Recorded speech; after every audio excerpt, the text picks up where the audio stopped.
আজকেও একজন উপদেষ্টা উনি বলেছে নামাজ রোজার মতোই পয়লা বৈশাখ আমাদের সংস্কৃতি। এর ইমান আছে না গেছে? পর ইমান এমনিতেও নেই, আগে ইমান হারা, এরপরে আরো চলে গেছে। ওরা যদি তওবা না করে ও মরে গেলে জানাজা দেওয়া যায় নেই, কারণ যার ইমান নেই বেঈমানের জানাজা আছে? বলেন, কয়দিন আগে এক বেঈমান বিদায় নিয়েছে, জানাজা করার জন্য একটা ইমাম খুঁজে পাচ্ছিল না। শেষে কারে রাস্তা থেকে ধরে বসে ইমামতি করেন। ও কি ও ইমামতি করতে জানে? আমার মনে হয় ও বলেছে আল্লাহ তুমি এর জাহান্নামে দিও। আমি একবার এক জানাজা পেয়েছিলাম কুষ্টিয়া। আমি এমনি সচরাচর পড়াতে চাই না, এমনকি আমার বংশের লোক কেউ বলাস যে দিন কায়েমের আন্দোলনে যারা শরিক নেই, ডাইরেক্ট ইনডাইরেক্ট, এই মানুষগুলো যদি মরে যায় আমারে ডাকবেন না। ও যদি আমার বাবাও হয় না, ওর জানাজা পড়ে আমি করবো কি? মিথ্যা কথা বলবো আমি যে বিসমিল্লাহি ওয়া আলা মিল্লাতি রাসূলিল্লাহ, আল্লাহর নামে রাসূলের দলে তুলে দিয়ে গেলাম, অথচ সারা জীবন দল করেছে শয়তানের। আমি বলছি এই কারণে, কারণ বংশের তো 100 জনের 98 জন সব ওইটা। এই কারণে কড়াকড়ি করেছিলাম যে অন্তত ফিরে আসে কিনা দেখি। আমরা নবী মুহাম্মদুর রাসূলুল্লাহকে নবী মনে করি, আর ওনারাই 54 বছরে ওনারে নবী মনে করত। কিরকম শক্ত আপনি টের পাচ্ছেন? এই জন্য বলেছিলাম স্যার তার মারা গেলেই, হ্যাঁ আপনার চাচা মরে গেছে, আপনার দাদা মরে গেছে, ফুফু মরে গেছে, না আমারে ডাকবেন না। জানাজা পড়াবো আমি ওইটা, আর যেটা দেখবো যে ইসলামী আন্দোলন করেছি। কারণ এইটা যদি কেউ না করে তার ইমান ধরে রাখা সম্ভব না। এখন যে কঠিন অবস্থা চলছে, ইমান যদি আপনি টিকিয়ে রাখতে চান, দিন কায়েমের আন্দোলনে ডাইরেক্ট ইনডাইরেক্ট আপনাকে শরীক হওয়াই লাগবে। এটা নারী হোক আর পুরুষ হোক, সবাই। জোর করে নিয়ে গেল জানাজায়।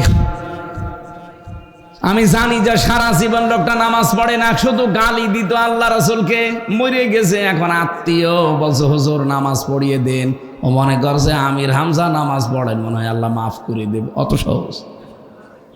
নবীজির চাচাকে আল্লাহ মাফ করেনি, কি কথা বলেন না কেন? আব্দুল্লাহ বিন উবাইকে আল্লাহ মাফ করেনি, নবী নিজে জানাজা পড়িয়েছে তারপরও। আর আমি হামজা কোথায়? কাবার ইমাম আব্দুর রহমান সোতাইসিকে দিয়েও যদি কেউ জানাজা পড়ান, তাকে আল্লাহ মাফ করবে না। জানাজায় আমি বলেও ফেলেছিলাম আল্লাহ এই লোকটা যেমন ছিল ওর সাথে আচরণ করবা ওই রকম, আল্লাহু আকবার। এটা হচ্ছে নিয়ত। আর এর পরে যা আছে সব তো উল্টা পাল্টা। যা সেখানে যাবি যা। তোর জন্য আমি মিথ্যা কথা বলবো যে বিসমিল্লাহি ওয়া আলা মিল্লাতি রাসূলিল্লাহ? অত পাগল শামসুদ্দিন না। আমার ড্রাইভারের নাম শামসুদ্দিন, ও আবার মনে করে না যেন হুজুর আমারে বলছে।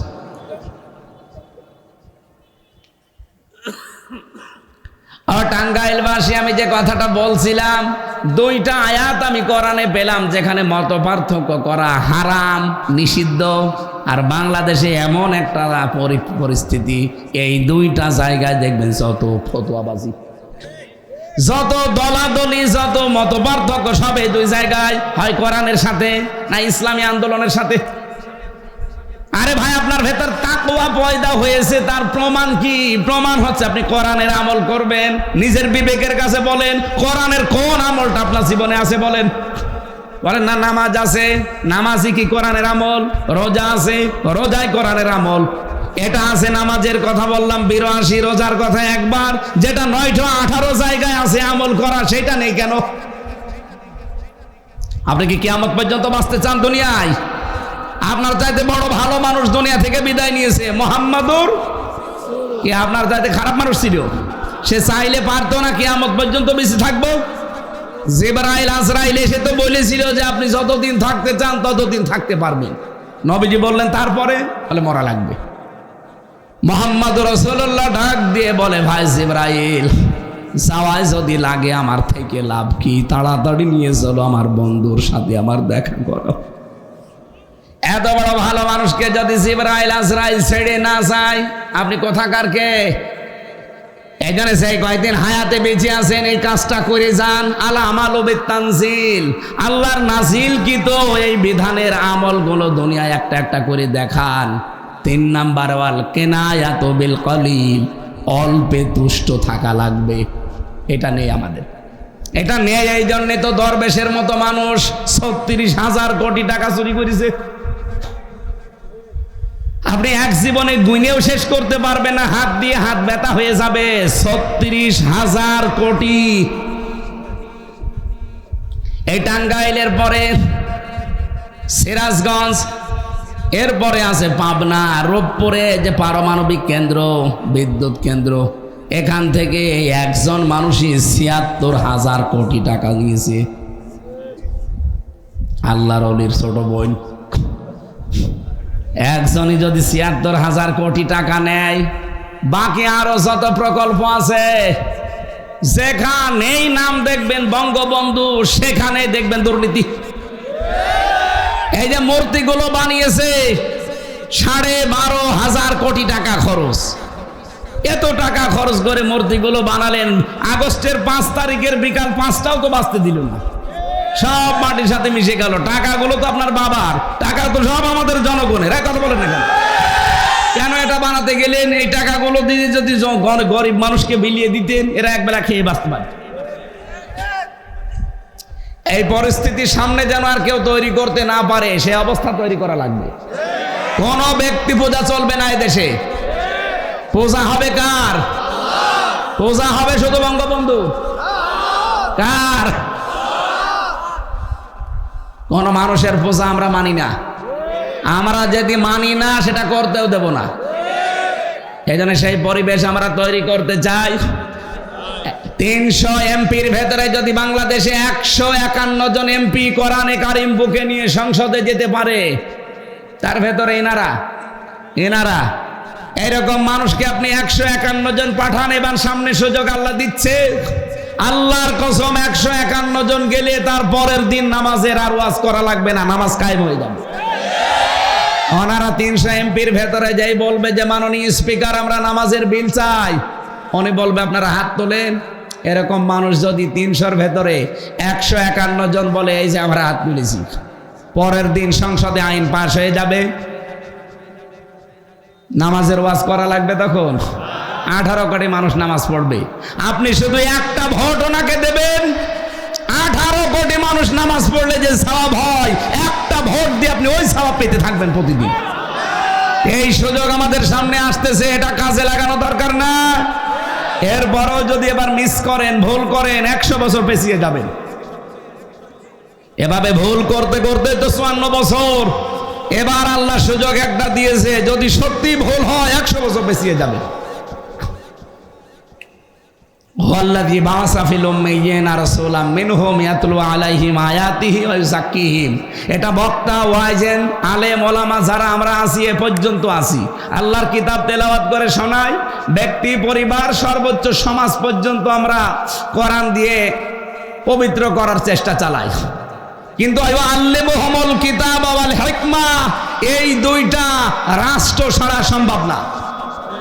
এই জন্য ওই জামানায় আরব জাতি যতদিন পর্যন্ত কোরআনে কারিম বিচার ব্যবস্থায়, শিক্ষা ব্যবস্থায়, স্বাস্থ্য ব্যবস্থায় নিতে না পেরেছে, ততদিন তারা ইয়াতলু আলাইহিম আয়াতিহি ওয়া ইউযাক্কিহিম এ পর্যন্ত ছিল। কিন্তু যখন তারা কিতাবের শিক্ষা, কিতাবের বিচার, কিতাবের স্বাস্থ্য এগুলো কায়েম করতে পেরেছে, দ্বিতীয় না 4 নম্বরে বলে হিকমা। হিকমা মানে হাকাম শব্দের শাব্দিক অর্থ হচ্ছে শিকল। এই যে গরু, মহিষ, এরপরে ঘোড়া, গাধা, এদেরকে কন্ট্রোল করার জন্য নাকের ভেতরে কি দেয়? শিকল দেয়। কি দেয়? এরকম বালা মতো তৈরি করে নাকে ঢুকিয়ে টান দেয় না? অর্থাৎ যেদিকে টান দেবে ওইদিকে যাবে। এইটা যদি সত্যি রাষ্ট্রে কায়েম হয়ে যায়, এটা যেদিকে টান দেবে ওইদিকে দেশ যাবে। হ্যাঁ, কথা বলছেন আমার? এই জন্য আপনার ভেতরে তাকওয়া আছে কিনা শুধু জুব্বা থাকলেই হবে না, জিকির করলে হবে না, দেখতে হবে আপনি কোরআনের আমল করেন কিনা। একবার আল্লাহ আদেশ দিলেন যে কুতিবা আলাইকুমুস সিয়াম, আপনি পাগল হয়ে গেছেন রোজা রাখার জন্য, আর 918 জায়গায় যে বললেন আনাকিমুদ্দিন, ওটা পালন করতে গেলে আপনি রাজনীতি মনে করেন, দুনিয়াদার বলেন, আমাদের ধর্ম ব্যবসা বলেন, আপনি যাই বলেন, মরণ যতদিন না আছে আমি এই পথে থাকবই ইনশাআল্লাহ।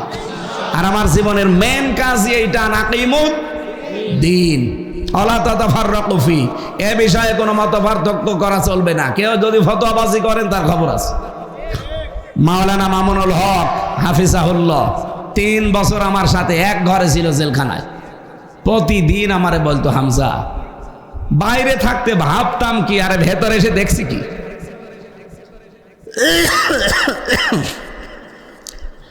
বাইরে আমরা টুপি নিয়ে মারামারি করি, আমরা আমিন আস্তে জোরে নিয়ে মারামারি করতাম, আমরা আকীদা কার ভালো কার খারাপ এই নিয়ে ফতোয়াবাজি করি, আর ভেতরে দেখি জালেমরা সব আমাদের এক জায়গায় তালা লাগিয়ে গেছে। এ দৃশ্য আর চলতে দেওয়া যায় না। বাইরে যদি যেতে পারি, এবার সবাইকে আমরা দিন কায়েমের জন্য এক করব। এই জন্য এটা অলরেডি শুরু হয়ে গেছে।